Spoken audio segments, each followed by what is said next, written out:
Do you know what you just described now?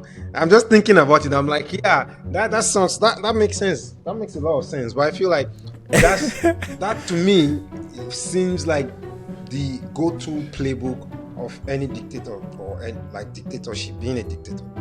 It's like when you see something so clearly, you want to implement it, and you tell anyone that is coming your way, not because you want to selfishly come for like to do yourself some good, not every time, right?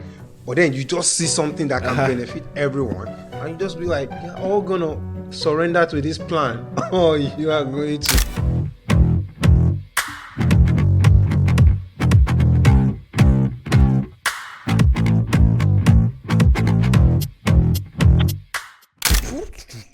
All right, welcome again. This is episode 23.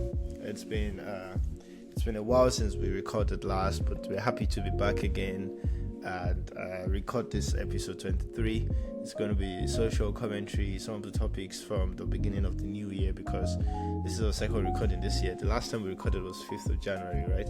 And it's already 19th of January, so 14 days ago.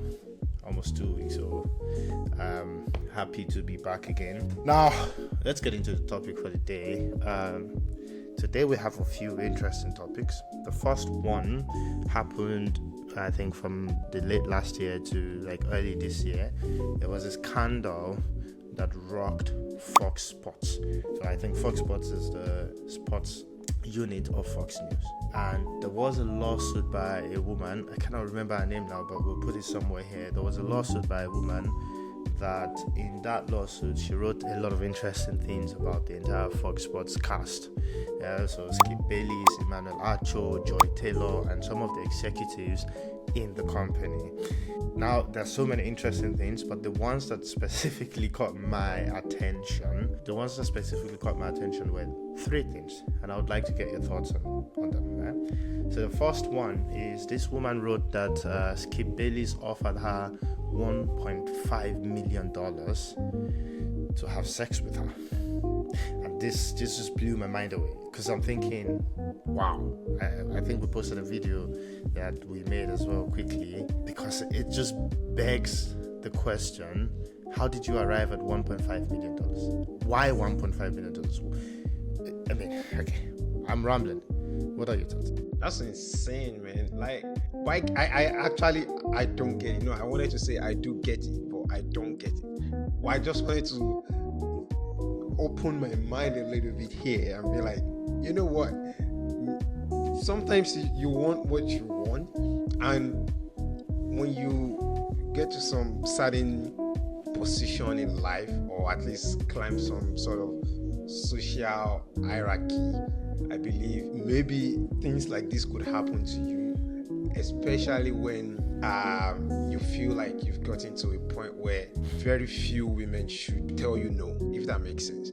It's like, you know, you just feel like you go to a point where you feel like you can get anyone you want, which is technically not possible, but you get what I'm saying, right? So when you want something, you want it, and you feel like, you know what, let's see when you break. I don't know, because I'm like, what's your price? Let's see where what's your worth at the end of it. So yeah, exactly, which is interesting. And this was a question, like, you probably feel like everyone has a number. Yeah. Like you get to a point, you feel like whatever you want, you should be able to get. Yeah. Everyone should have a number. Yeah. So by the way, I quickly checked now. The name of the person that filed the lawsuit is Nushin Faraji. Yeah, and she was a former hairstylist, I think, with the channel. Is she a baddie? Honestly, I'm not looking at a picture. I haven't checked the picture, but we'll find it and put it somewhere. Yes, I understand the idea of what's your price, everyone has a number kind of feeling. But this dude earns about $8.4 million a year from the channel. So if he earns $8.4 million and you take taxes and deductions, maybe he ends up with about $5 million. And he's taking 1.5 of that to sleep, or less, exactly. And he wants to take 1.5 of that to sleep with the hairstylist. And to use the hairstylist. He's definitely not the hairstylist, because that's a lot of money. Yeah, to him it seems like it's worth it. Yeah, exactly. Yeah. And I'm thinking, how did he get to 1.5? Was it a test? Because if I was the stylist myself and I get offered $1.5 million for this stuff, I'll probably say no, because I'll feel like, nah, they're testing me. This cannot be real. I think if we had gone for a more realistic number, like 50,000, 100,000, it might have been a different answer, because $1.5 million just seemed like someone trying to dangle this bait and really see if you bite. It's an outrageous amount to want to offer for what, sex. You will never be able to tell how it transpired, right? Like how it actually went down. So maybe that might put a little bit of perspective into it. But I feel like it's interesting that kind of conversation even happened to start with, because I'm wondering, what were they even talking about? It's like, I'm going to fly you in or whatever, like, so yeah, I'm just going to pay you 1.5 or like 200, then it keeps increasing it or what? Because I'm thinking, what was the money for? Is it like, I want to have sex with you and this is the money, this is the price? So according to her, he made several advances, and at one point he just threw out a number as well, like, I'll give you 1.5, something like that, you know. Like, I was like, well, I just had a quick look at that picture. She's nice. Eyes look crazy. Okay, so yeah, that might explain it. Yeah. No, but $1.5 million is cold. Like, that's a lot of money. She's not the hairstylist. She's not just the stylist. Right? She's like, yeah, like she's bad. But okay, I just heard a story today of some guys that got like a bunch of girls from OnlyFans to their birthday. Yeah. And all these girls, like, he sent some of the Instagram accounts to me. They were like looking really nice. And our talk from the last episode about OnlyFans being a prostitution platform, it's fucking true, bro. It's 100% true. So basically, he told me that they brought them to the party, and they paid them £2,000 for the night. So they were invited to the party, and then they went back to the hotel to smash and all that stuff. £2,000. It's just escort service. yeah. But it's a good marketing platform for their services.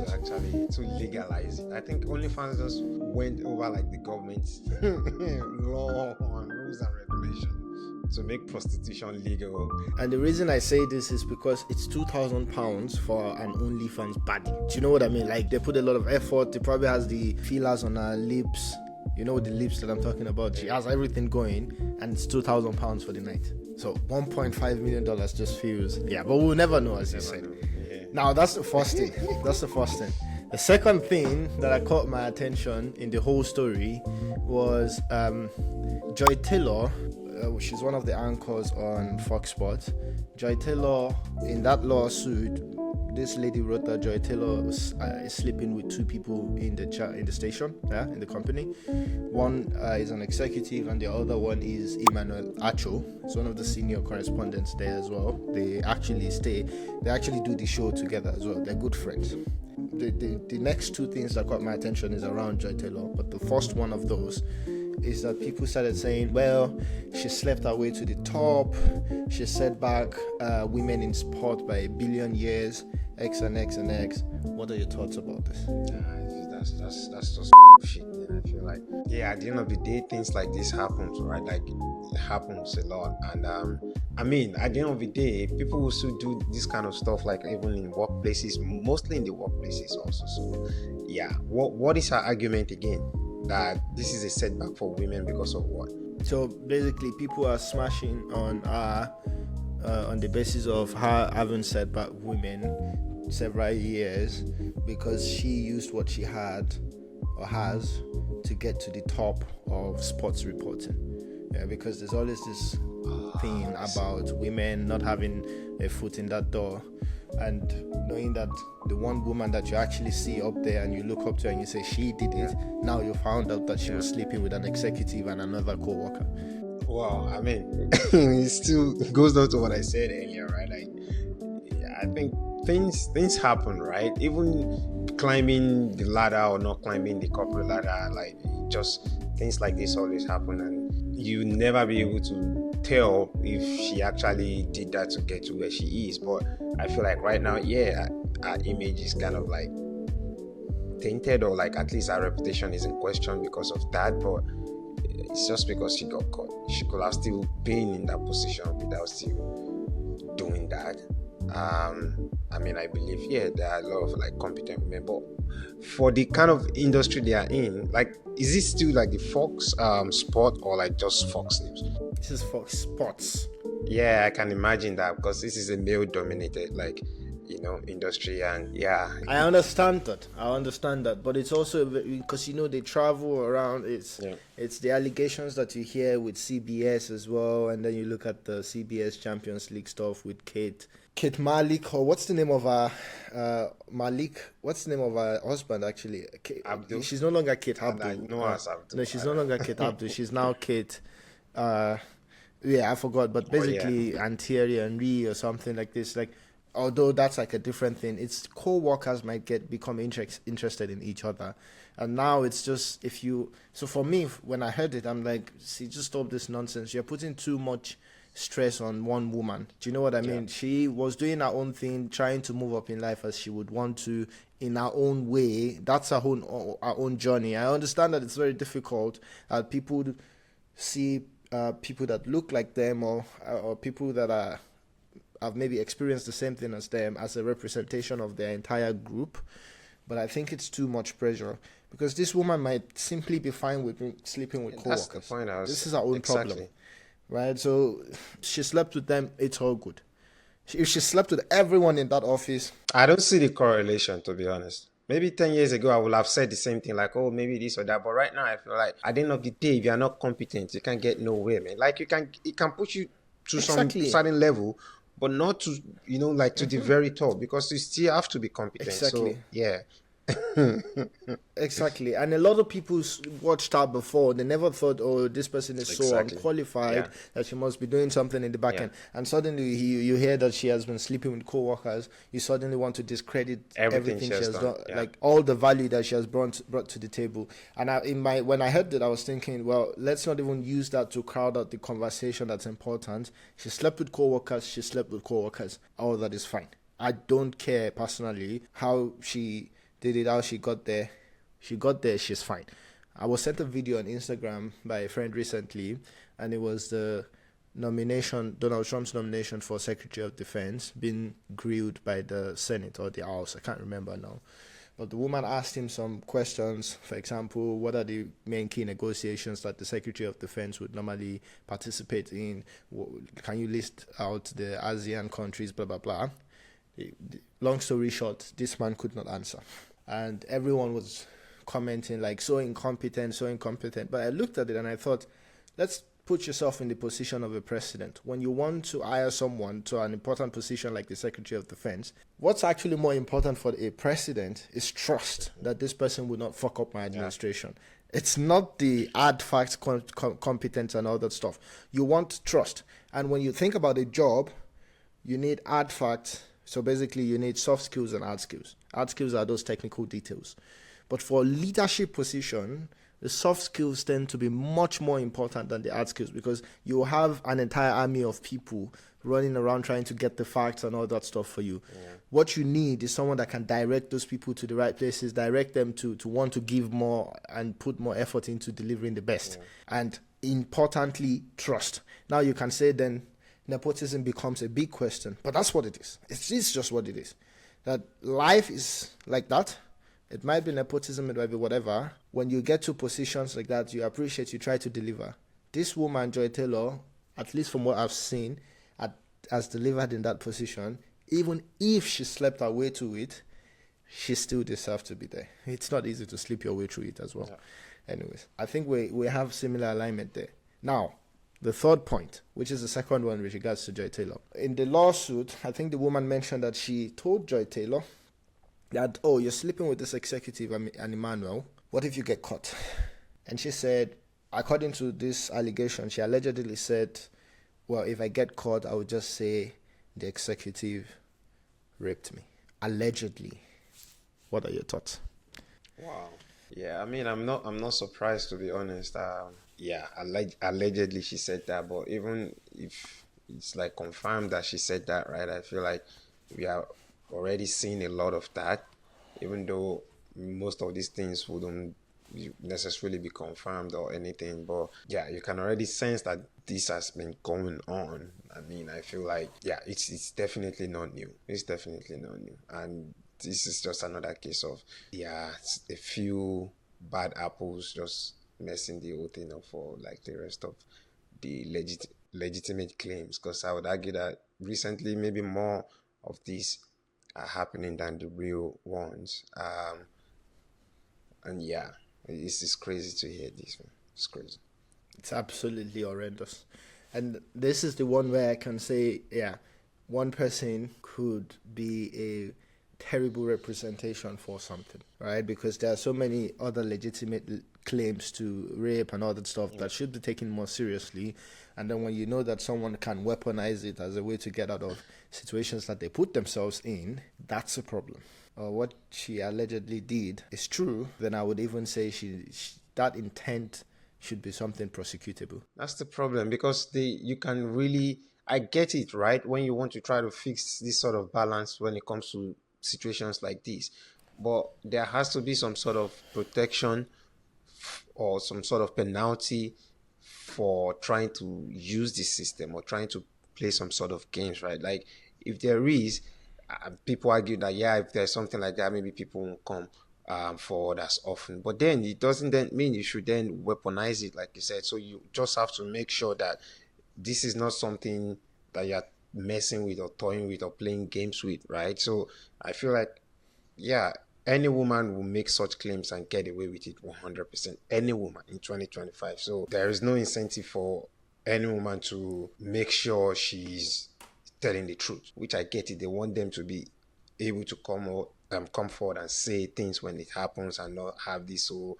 but where's the protection for the opposite gender, or at least for the accused, or for any other person that is like the victim in such situation? Yeah, and it's very interesting how some women have learned to weaponize that or learn to use that for fake victimhood. I was reading a tweet today that I read very funny. This lady had the first paragraph of the tweet saying, when I used to sell my body for money, I went on luxurious trips, vacations, I got the best things in the world and other stuff. And the second paragraph was, I never enjoyed it though, because I could never take my mind away, this is what she said, from the rape that will happen at night. That would happen. How? She sold her body for, so she was Yeah. but she was treated well. Luxurious vacations, best hotels, best meals, dresses, everything. But she's claiming that in those moments she didn't enjoy it because she knew that it would come down to sex at the end of the day, because that's what they paid for. Wow. But she now called that sex. Who was this person again? It was just a random tweet that I saw. It was trending on Twitter today. To be fair, both male and female went in the comment section. I was like, this person must be sick. You were it. You did it. You got all the benefit of being a prostitute. But the value that you thought you returned on the other hand, somehow now you want to be the victim of that. Every retired prostitute, that's their playbook. Like, I've seen a few of these people that I didn't even know them, but like, she's a retired porn star or whatever, or this, like the adult industry, right? That's the only thing they do.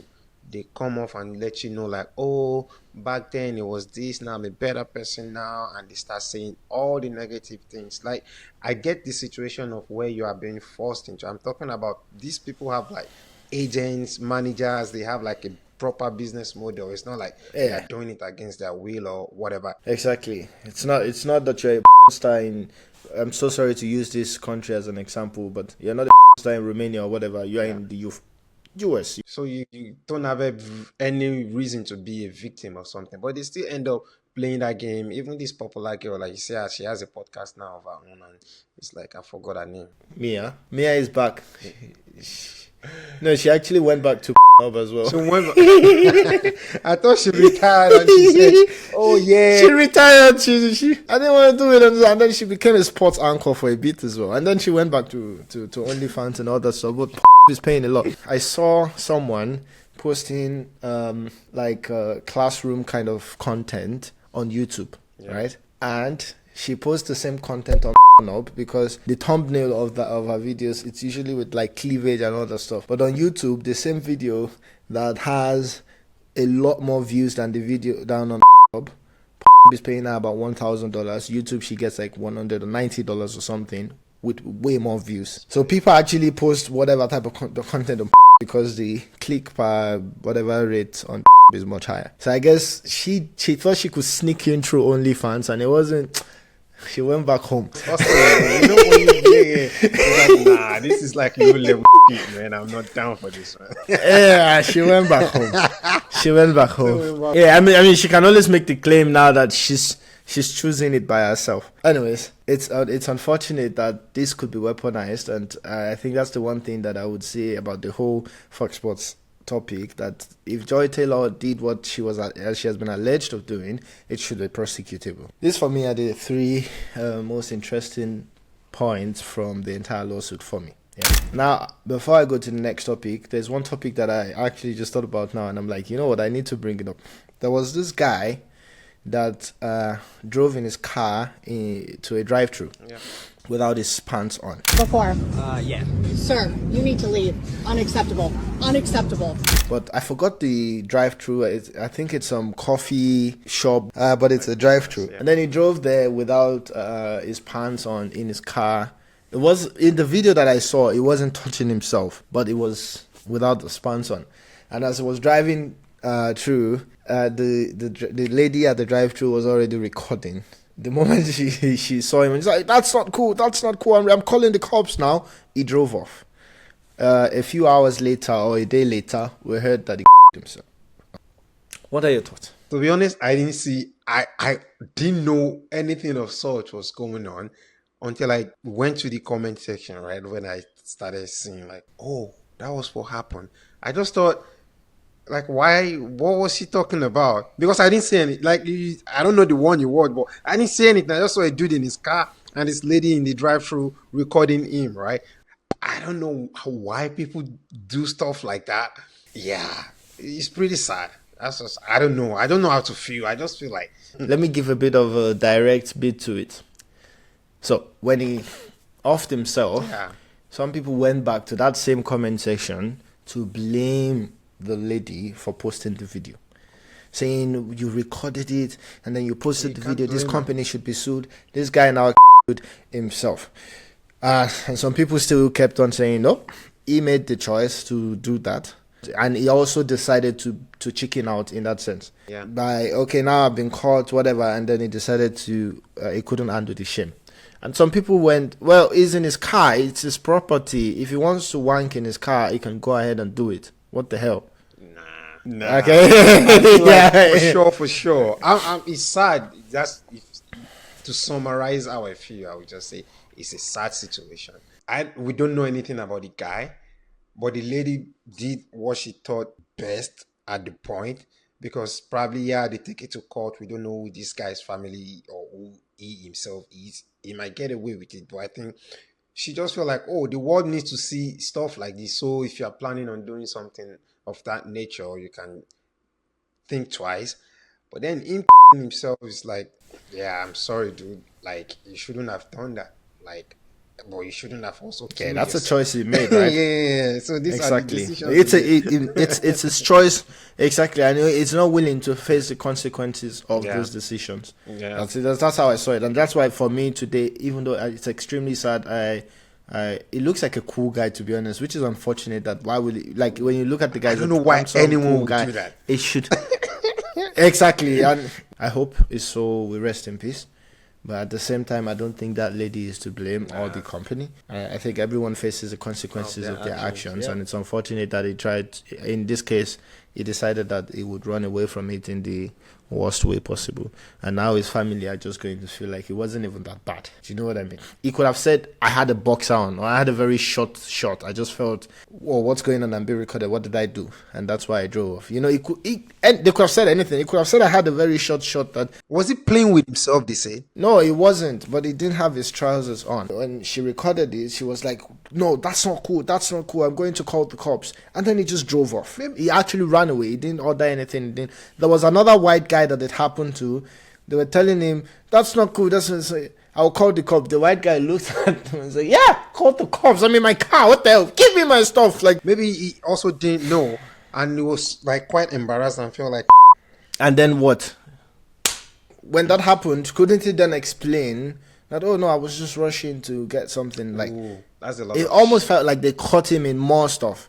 Yeah. You understand? It almost feels like maybe he wasn't even sure how much they recorded. Maybe he was touching himself. Maybe because if it was a mistake, I don't think it would himself. Yeah. You never can tell. Imagine like this what's it called now? Like it's like a thing now in like college or like high school students where, some people try to blackmail them and get their nude pictures using some of these apps, and they thought they were chatting with a lady and they were sending nudes and started blackmailing. So like, and I know of one that this boy killed himself, and the numbers are like rising, right? So it's like a thing now where they are just being victim. Yeah, I understand, but that one's you being caught in the something act. that you think you shouldn't be doing, Yeah, I get what you mean. and that's why they feel like. But for him, what has he been caught doing? Yeah, that's true. If it was a mistake, the first thing that will come into his head is, huh? Do you know what I mean?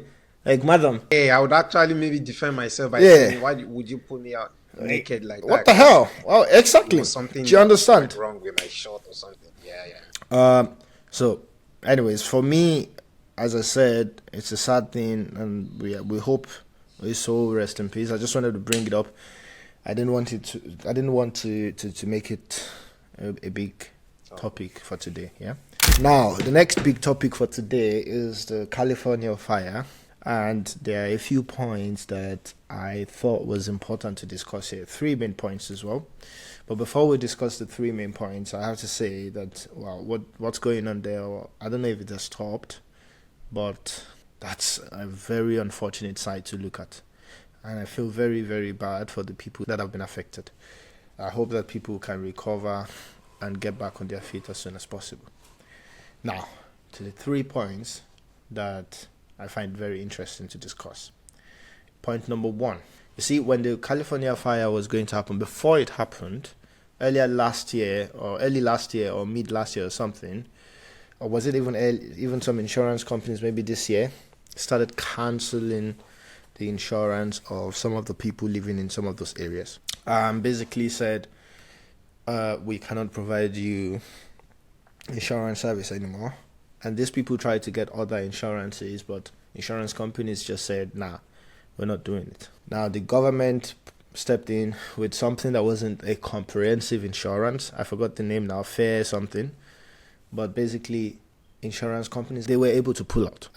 When it became quite rampant that the insurance companies were doing that, the government reacted by putting a moratorium that you cannot cancel anyone's contract in that area until 2026. But some insurance companies already got the lock.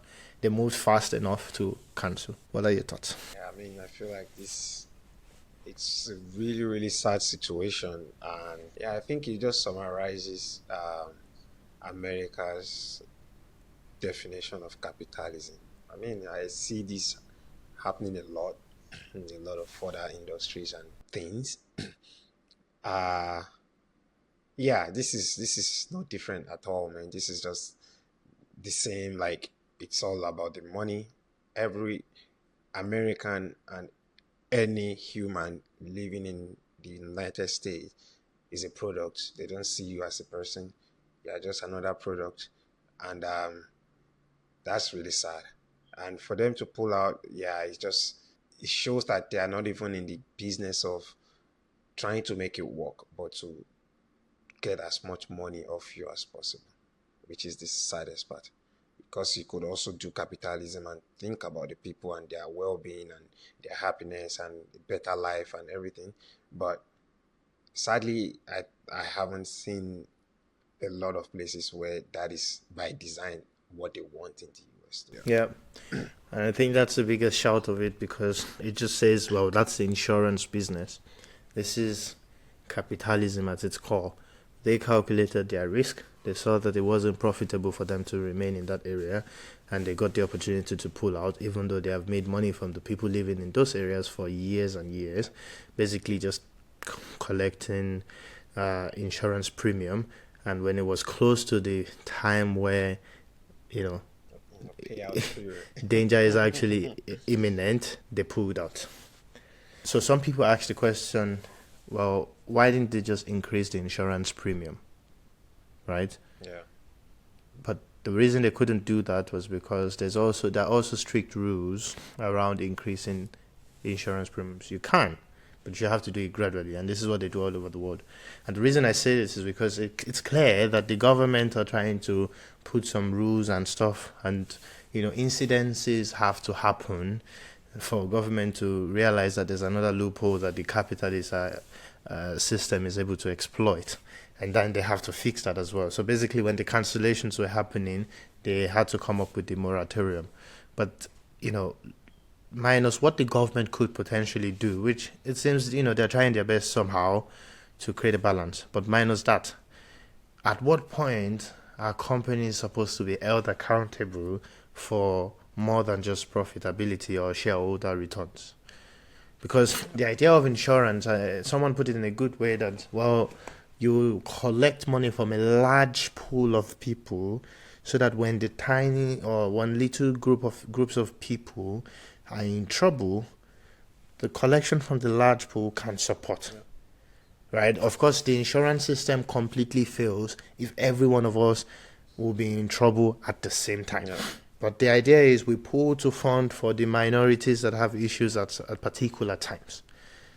But insurance now, for maximum profitability, they have some level of localization to their math, which meant that because New Yorkers continue to pay insurance to this big insurance company that also insures people in California, it doesn't matter. They will assess California's risk on its own, determine what the premium should be for that region, or determine if it's profitable or not, if they should pull out. Yeah. So at what is the entire point of insurance if it fails on that little mandate of pulling from the bigger group to cater for the minorities when issues occur? I mean, I feel like looking at it from another perspective, right? Like maybe economically, this even makes more sense for the government itself rather than having them fail. I think that would definitely create a bigger problem if somehow the whole loss of this whole situation, now imagine like Progressive or which State Farm, for example, because I think these are the two guys that pulled out also. I know State Farm pulled out, I'm not sure if Progressive pulled out. If they are not able to then cover it, which I don't know what they are worth, they should be worth a lot, thinking they've been paying you guys money for like for decades, right? But imagine a situation where now they can't come up with the money. I think the whole insurance industry would just to bust. And maybe this is a safer route to make people still trust in the insurance. If you get what I mean, right? Like just to save face. I know what you're trying to say. Yeah, I know what you're trying to say. But when you look at the structures of those companies, they have a lot of things going for them. So they can always access finance, because then they can always make the claim of, we still have X and X amount of customers, which means that we can take debt on future premiums as well. That's one.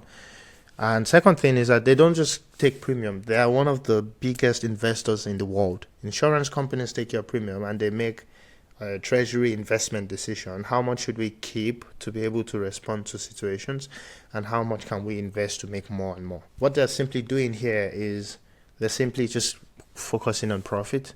It might be that the damages this time around might put them in a loss for the next 2 or 3 years. But there's enough money in the world that they will be able to finance somehow, covering the damages for their own clients.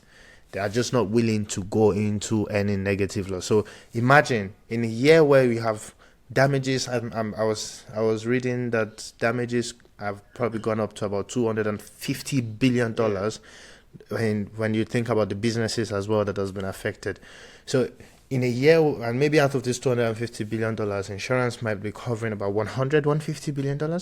So in a year where damages rose that high, when you look at the system and insurance companies are reporting billions of dollars in profit, that's a problem to it. Like, it should be fine if in a year like that, They make loss. The records of the insurance businesses record. Exactly. But this is not something they're happy with because, well, shareholders are all over the world anyways. Yeah, And those ones, they don't. Yeah, you understand? The stock market has created a situation where the business doesn't matter. Whether it makes money or not, our stock price must be good. And if they record the loss, it might impact the stock price. Hence, people become products. And I mean, we have been products, right? But at least take care of your products, right? Look out for them. Exactly. I think the blind focus on profitability might be the downfall of the entire capitalist system. Yeah. We are getting to the point where it seems like we are overdoing. We are straining it, yeah, and it will break. Exactly. It's the health insurance as well. And then you see what happened with Luigi Mangione or stuff. When you stress that system that much, at some point it might break. And one of the biggest breaks you can have when a system fails is losing the trust of the people. Yeah. The reason insurance doesn't work as much in Nigeria is simply because we have been unable to convince people that it will work. A lot of Nigerians still don't understand how insurance even works. I remember having a call with Elliot once, and he was talking about, I'm getting a flight, I'm booking so many flights. Should I be getting insurance? Should I get insurance for that stuff? Or I'm going to be exporting some trash can products. Should I get insurance? And I would always tell him, well, get it. Yeah. Do it. It's like, are we going to get, compensated when issues occur and all that stuff? Say, look, even if you don't get compensated for the full thing, even if you don't get compensated at all, it helps to know that there's something you can fight for to save you or get you on your feet when things happen. Yeah. And luckily, he called me like a few months after that, look, something happened to some flights. It took a few months, but we actually got compensated. Yeah. And that's the thing, when I was in the bank in Nigeria as well, one of the things we had as issues was that, it's very difficult to convince people.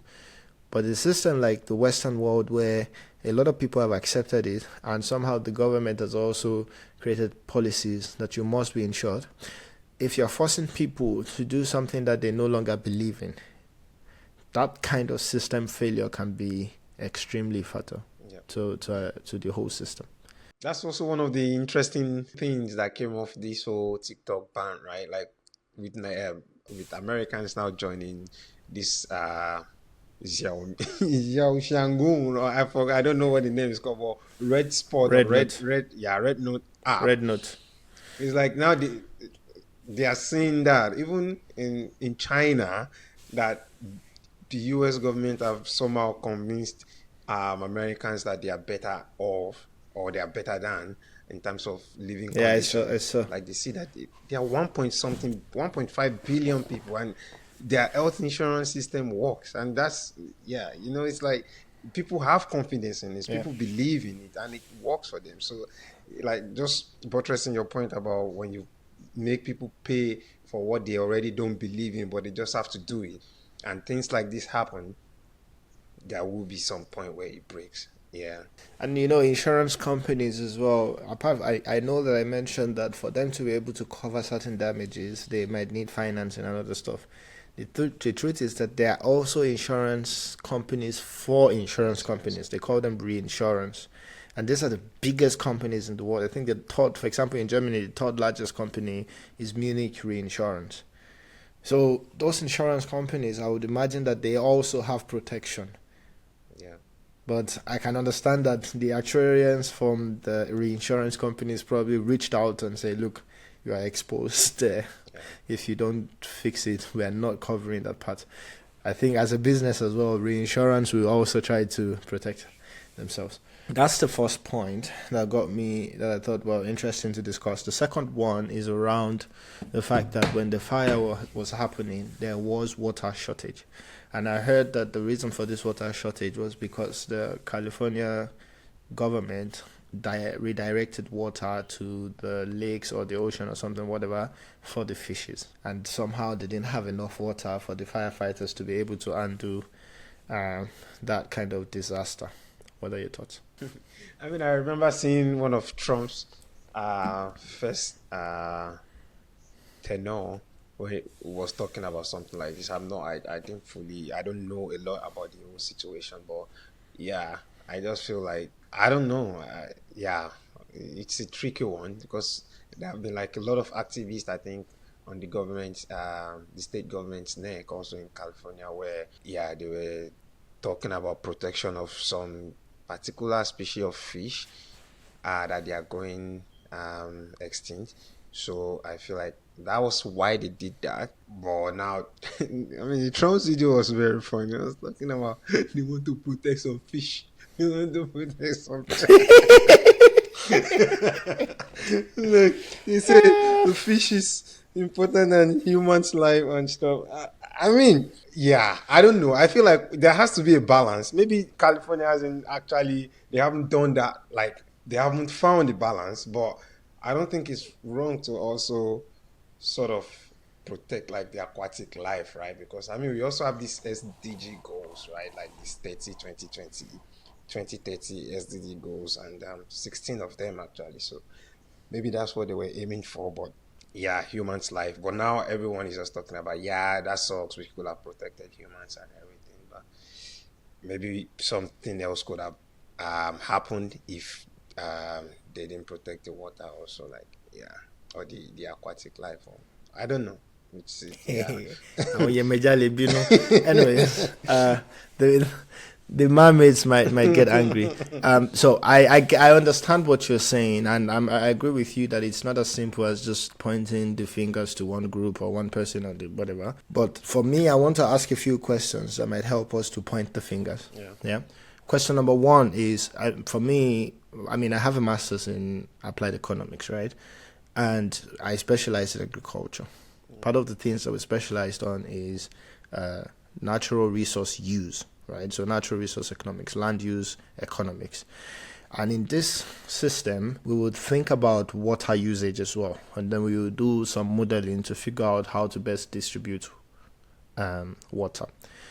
When you are doing this modeling, you would think about the coefficient. What value are you putting to particular things? Let's assume that the Californian government did their modeling and realized that the best thing to do was to protect the fishes at that time. What that would mean, from my own book, would mean that they had incomplete information about the risk that humans would face.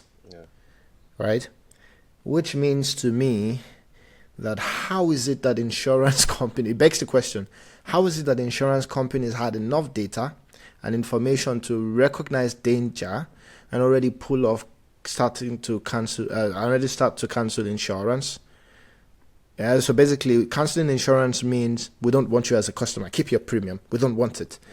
How did insurance companies have such solid information that they were willing to lose customers, that this danger is so imminent it's almost certain, and the government did not have that information to adjust their modeling to understand how they should then redirect the water again, even if they had done it before for the fishes? So is the government too slow? Is this what does that speak to in itself? I mean, the thing also is it's not rocket science, right? Like, I think the danger has been there because, like, in 2024, I also saw like some stats that to some smaller versions of this sort of fire, they lost 2,000 plus acres, and now it's like 25,000. So it's like it's been happening, but it's not like at this level where it became like a proper headline where it's like, wow, this is insane.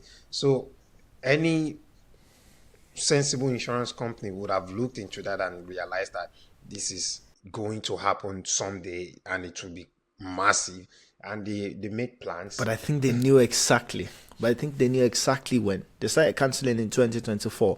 And for me, I was thinking, when did the decision to redirect the water happen? Because that could have been the final dominoes for the insurance company to say, okay, we knew there was always the danger, but we thought the firefighters might be able to keep it to a minimum, so we should still be fine.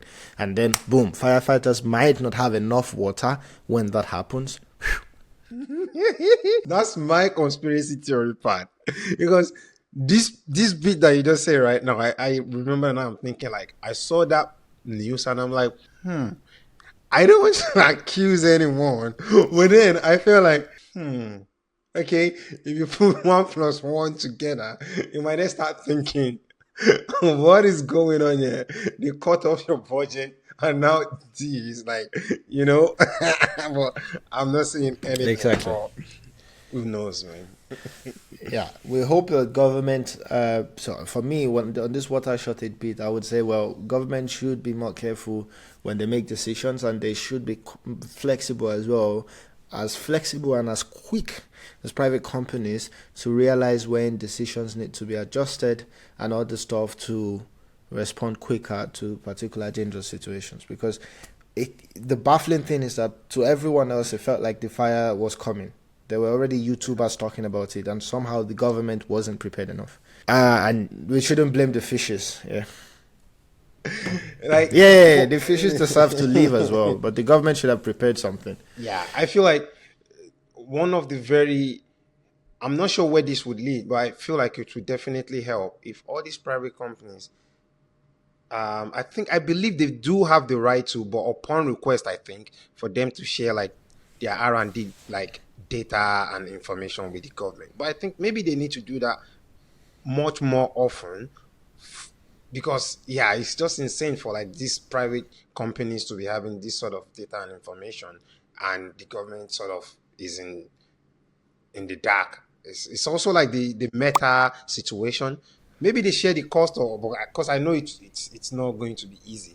But it's like, when Zuckerberg was put on the spot, like in court, when there was a whistleblower, and we saw this massive research that they've done and all the result, and the people in the Senate were like really shocked that they've done all these sort of things, and they are in the dark. They don't know anything about half of what they're saying,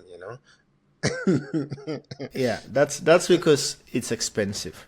Information is expensive, and that information is competitive advantage for a private company. This is the only reason Yeah. that they invest in collecting that much, information. yeah. Competitive advantage. They have that incentive.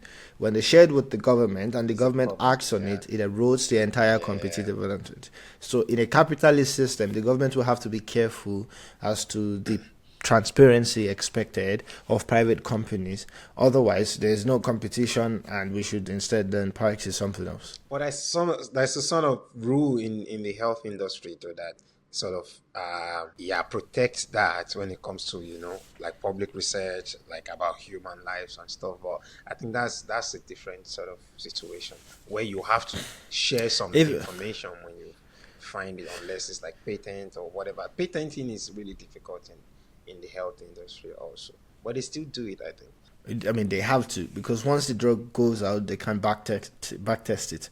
So you have to say everything that's in the drug. So for you to actually release the product itself, you have to patent and your research. Anyways, that was the second point on the LA fires, the California fires. The third one is it's a very quick statement about price gouging. So now that houses have burned down, a lot of people will be looking for houses to rent, because maybe they still work in the same neighborhoods and stuff like that. And landlords have started doing something illegal. It's definitely illegal. It's called price gouging. And since the fires, rent in LA has went up by, do you want to guess? 100%. Yeah, something like this. According to what I saw in New York Post, 124%. This is still January, by the way. 124%. Meaning, I was paying 1,000 before. Boom. Now I'm paying 2,224. 2,240. It's mental and it's legal. And I hope the government are very strict in making sure that everyone that is doing that gets, will face the consequences of that. Because what is wrong with us as humans? Yeah, I thought this was a Nigerian thing, but like apparently. Everywhere, this is a human thing. They have made us extremely selfish. This selfishness rightly leads into the next bit that I wanted to ask you. They have made us extremely selfish. We don't look out for community good. Very few people in the world are still concerned about the good of all society. Everyone has to look out for themselves, take care of themselves. Because when you're falling, it almost seems like no one is. There's no net underneath you somehow. We used to have, I wouldn't even say it's a Nigerian characteristics. When the westernization of Nigeria is probably what even brings us to this point. Because I think when we had the more local structure, Trade by barter. Yeah, but back then, so if you would be selfish, you would be singled out as, wow, Yeah. that person is. Now it's almost you have to be selfish because, well, we're much more westernized as well. It's terrible. But this leads to a very interesting one. Have you seen Beast Games? Mr. Beast's new show on Prime Video. I saw it on Prime, right? But I didn't watch it. But I actually watched like the one on YouTube. I think it did like a snippet where they now chose the people that It did would be on. the pre-qualification. Exactly, the qualification Yeah. for I saw that one. So 2,000 people, but only 1,000 people got to go to the Beast Games, and those 1,000 people they will be winning $5 million. Everyone that participated at all will get $2,000, and there were many things. And the reason I say why I wanted to talk about this is because it leads very much into the selfishness bit, yeah. But also we have some selfless people. Now the game itself, I think I have to give kudos to Jimmy. He's doing some crazy stuff there. He's spending so much money. He built an entire city with a lot of money. He's giving away prizes. I think it's going to be over $40 million. Yeah, it's a lot. This guy, it's the most amount of money being given out in general, and it's a lot of people participating. Yeah. Every participant will get $2,000, win or lose, whatever. Even the people that got kicked out on day one. Now, what's interesting to me, like I think Jimmy is doing a great job with this Mr. Beast outfit. He is Mr. Beast. Do you know what I mean? That guy is a beast. Yeah. Like I have to give him props for that. Now, the show itself, a lot of people have criticized it because it's happening super fast. There's no character building, so you really don't know anyone. But I understand it's 2,000 people to 1,000 people.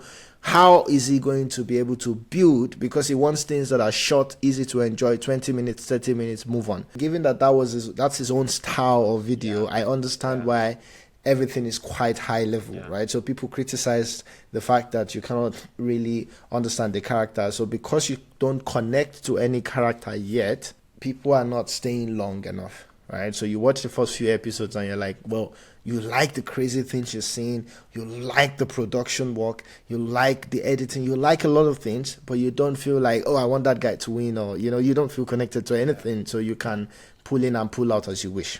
I understand that as a flaw, but one thing that's interesting is I watched it more as a social experiment, because I think some of the games that Mr. Beast put together on that show is like a social experiment. Okay, let's talk about the pre-qualification because they're similar. Do you see that one where he had, well, this is the amount of money.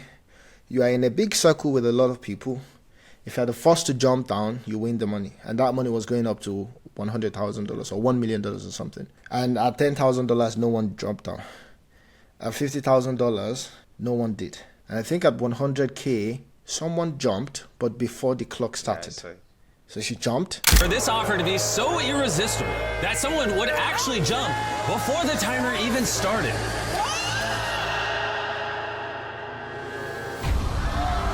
What? No, it hasn't started yet. Oh my gosh. No, because the timer hasn't started yet. Babe, keep in mind, when you jump, everyone in your circle gets disqualified. So everyone is convincing each other, don't jump. And it shows you experimentally the selfishness of people. That was the highlight for me of the whole, like the qualification bit that I saw. Because I was like, wow. I was so pissed that I felt like, yeah. Because she jumped and she's like, I don't get the money. I was so happy. Because I feel like two things. You could have just made it known, like, yo, guys, man, I might just jump, man. Like, but now everyone is trying to, like, we are together, we are this, and you are like, that's a snitch. Like, that's something people for in the street, right? Like, you sold everyone out, like, because this wasn't their doing, this was your doing that affected them, and you had it at the back of your mind all along. That's a very, very dangerous person. I'm sorry, I don't want to know what you are going through or what your life situation is, because that will be a justification. But you are a dangerous person to be around, because everyone has their own issues too. Everyone needs that money at the end of the day. I was so happy. So now, what's interesting is this, which is interesting. what Jimmy has done, what Mr. Beast has done moving forward, was that when they now got to the next stage, only 500 and something people or 500 people could actually move into the city. So there was another second round of pre-qualification where 500 people had to go out. And now he did the reverse of that. They had lines, right? They had lines, and they said, well, let's say they had 10 lines. And they said only 7 lines will qualify. So 3 long column, people on that column, they will drop. They'll have to drop. Now, what do you need to do to qualify? One person from your column must sacrifice themselves to get disqualified, and then the rest are safe. Bro, people were crying. Boom! Thank you so much. Win. There was one lady. She was looking at the guy. She's like, "Win for your family. I'll do it for you." She disqualified herself. That line got saved. Everyone was like, "Yeah, yeah." And then when he got close to the end, you saw a lot of selfless people. Yeah. Some of them were selfless because, well, it helped them look like a hero as well, which is the interesting thing about horses, humans. Like some of the people that disqualified themselves were happy to hug the other people and say, "I did it for you guys. Guys, win for me." They might not know each other. They might never meet again in life. But it just felt good to say, "Win for me, guys. Please, guys, do it for me." Yeah? But really, bro, there were 3 rows where no one disqualified themselves. And because it's like a race to the end. The first 7 gets qualified. There might have been more than 7, but in my example of 10, the first 7 to click it. So boom, boom. At the beginning, like 4 people disqualified themselves, and now you have this 6 group rushing to say, who does it? And then it was the last one. It was like everyone was like, please. Everyone was telling every other person to do it, but no one. And no one did. And then when they thought the 7th row, one person disqualified themselves, the other 3 rows, they broke down. Bro, come and see tears. They broke down. And I'm looking at them and I'm thinking, you're breaking down that someone else is not disqualified. Sounds for you. And bro, the entire row gone. Now, he now did again the other one where you get bribe. There's a tab in front of you. You just have to say you take the bribe or not. And a lot of columns, so it had columns and rows, sorry. Like if you think about it from the Excel perspective, what I was calling row before was columns, but now rows, yeah? And several rows where basically it said you will get bribes. If you accept the bribe, everyone on your row gets disqualified. But accepting the bribe, you just need to press a tablet. And the money was going up. Bro, and this is the point of everyone has a number thing. The money was going up. $10,000, some people $20,000, $50,000. Come and see people. Boom! Everyone disqualified. Bro, now what's crazy about this was that there were like a lot of rows that thought, well, going to that beast city would be an experience. And they might still get $2,000 out of it, right? It would be an experience. I mean, bro, he did some crazy stuff in that city. Rolls Royces, like, they had a lot going there. You can win Teslas, you can win cars, you can win a lot of things. And there was this black guy that was telling everyone, we're going to pull through. Dude. And then it remained 1 row to disqualify. They like, throughout all the reds, my mind was going crazy. Like, they kept on showing this guy, telling everybody on his row. Some people already laid down flat so that they couldn't touch the tablet. Yeah. And they're like, everyone laid down flat. Don't do it. We will stick through. Bro, $100,000. We will stick through. Boom! Bro, this guy. Bro, was firing them. It was wild. Bro, the most vocal guy for loyalty disqualified that entire road. Bro, see tears. There was a lady that looked at him in the most disgusting way ever. Like, she couldn't believe it. When the camera came to him, it was like, man, I had to do it for my family. $100,000. I'm like, but everyone else had a family. Yeah. Like there was even one young boy that was like, "I didn't come here to make friends." It disqualified everybody. I think. See, I don't have a problem with that. I'm just saying, like that guy now, I wouldn't even hold it against him, right? Like I feel like just let me know the kind of person you are, right? Like just let me know what I'm Yeah, but he didn't tell anyone. It was just telling. It was just telling it to like the camera, like because it's the first on the road to click it. So basically, when they were asking him, "Don't do it, don't do it," it's like he was also pointing at people. We are not going. We are not taking the bribe. We are not taking the bribe. The moment it got to 50K like this, boom!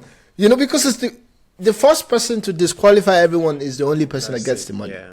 The person also gets disqualified, so they're that's just all the going end. to get disqualified. Oh, so that's your end game. But now it's the money, Yeah, that's and this is 100K.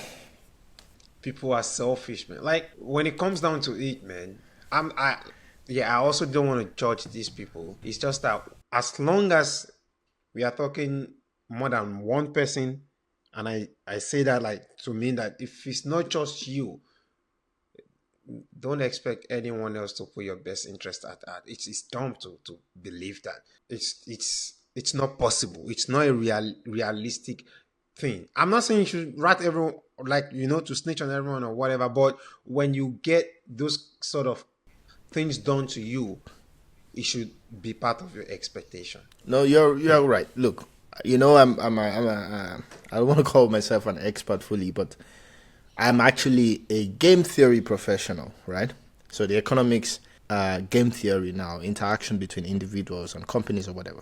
And you will always have a starting assumption.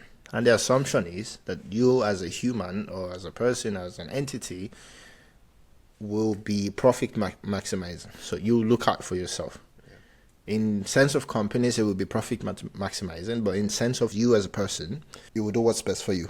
Let's put it that simple. So, given that game, if you would be on the line, and I'm talking about the disqualification one here now, where if you take the bribe, everyone on your row gets disqualified.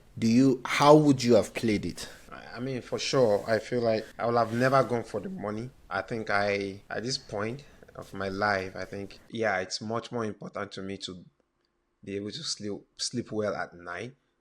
And I have a sort of identity of who I think I am. And I'm very strong on that. Yeah, I might have the money, but I don't want to look back and feel like, damn, I just fucked like 500 other people up to be here. I solve the immediate financial problems that I'm trying to solve, but I know what other things it will do to me. And it doesn't make me the best person on the planet or like the most good, if that's a word, person on the planet. It's just what works for me. So that in itself is selfish because I want to feel good about myself. So it's not about them to be even going philosophical about it, right? So it's mostly about what works for me. So if those guys were to feel like, I don't care, I just need the money, and they do it, good for them. But I don't think I would have done that. Almost like the sense of I would rather be the victim than the perpetrator, right?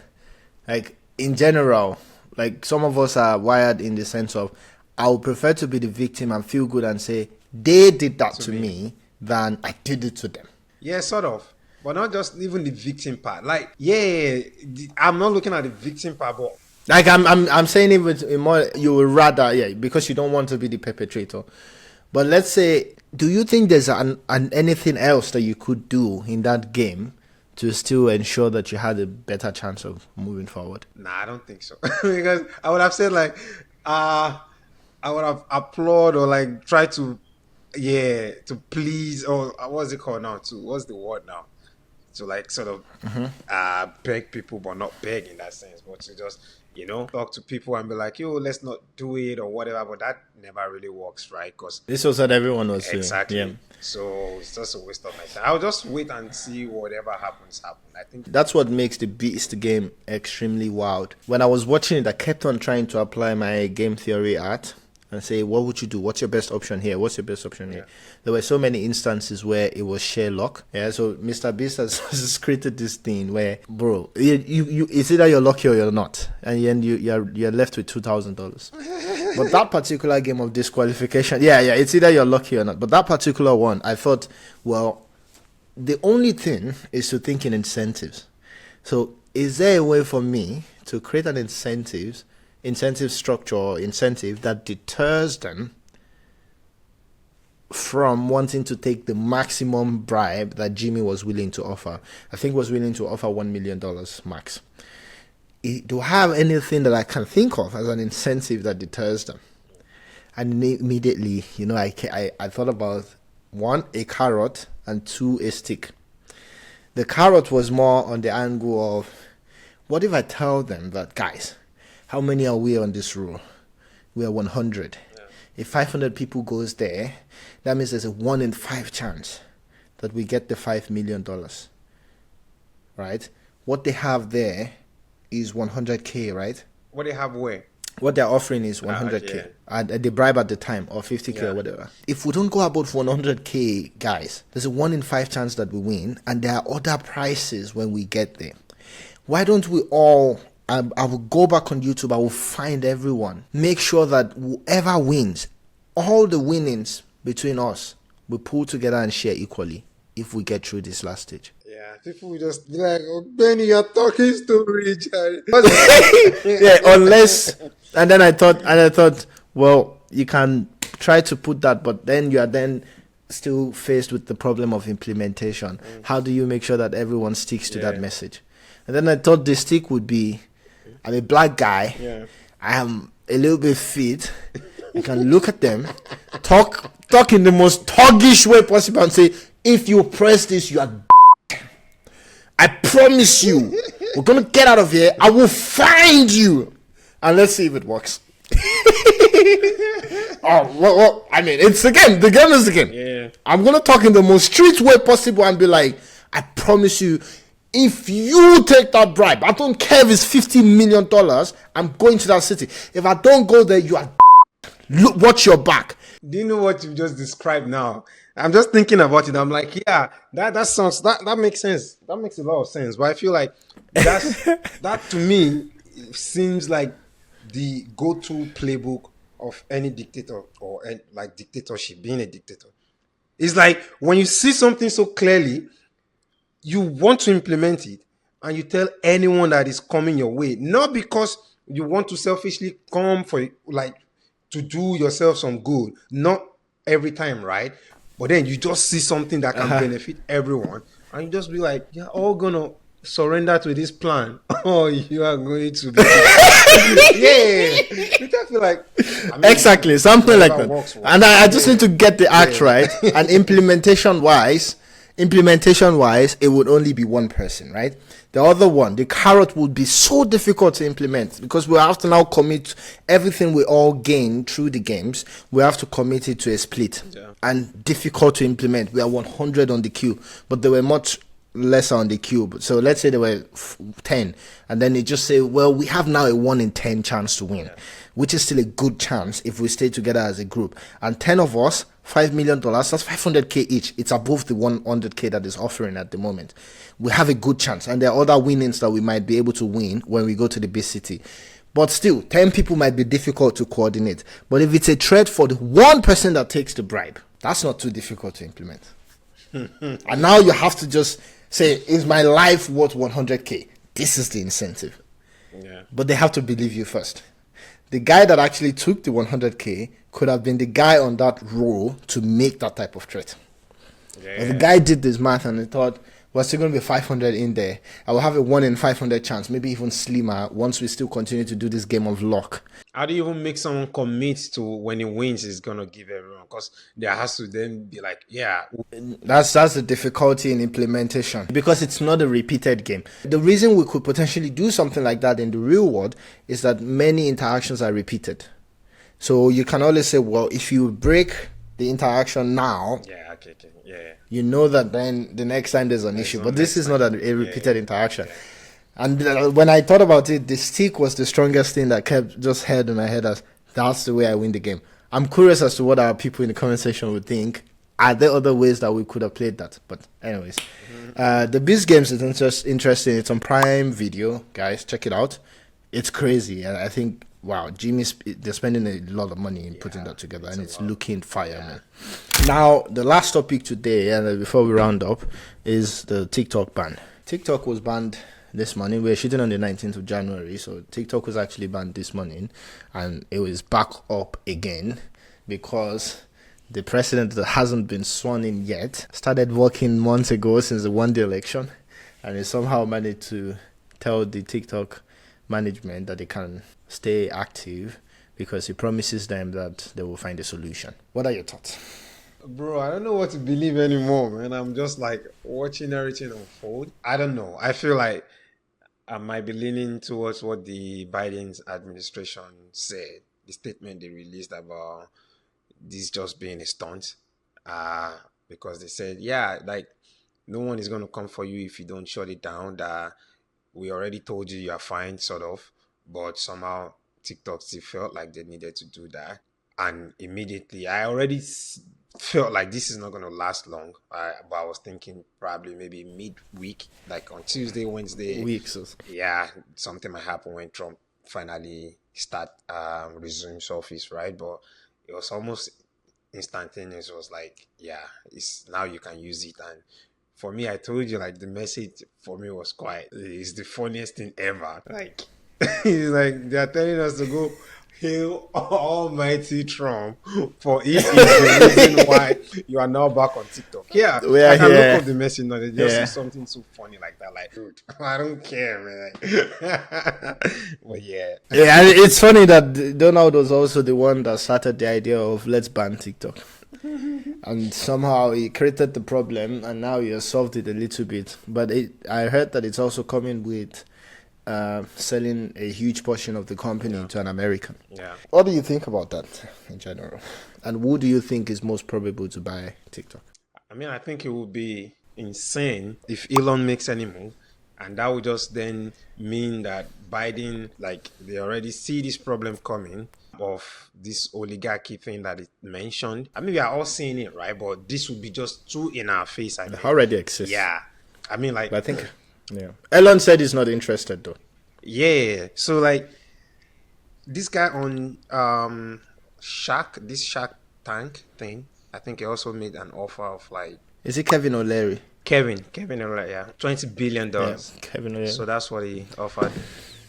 And I'm like, come on. But that's for the whole TikTok, right? Yeah, come on. TikTok is bigger than that. Yeah, he's playing. He's playing. Stop playing. Stop playing. That's what they make in 2 Just days, stop. man. Like, Yeah, stop playing, man. What are you talking about? What is I this? don't know how this would end, but having to force them sell to an American company sounds so forceful and problematic in so many ways too.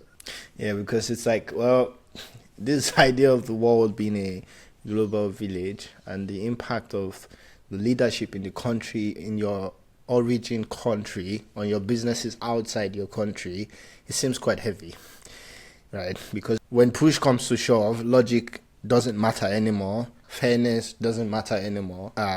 We can always put everything behind security, national security, whatever. And yeah, it begs question for immigrants, right? And where majority of your investment should sit. Anyways, that was a quick one. We're very glad that TikTok is back. And that's it for today's episode. I think it was a very interesting one. We would like to see your engagement. You know, guys, do not forget to like, subscribe, share, follow, comment. We're on every platform from Facebook to Instagram to TikTok, mainly YouTube as well. And yeah, peace. Peace out. Hey, Cho.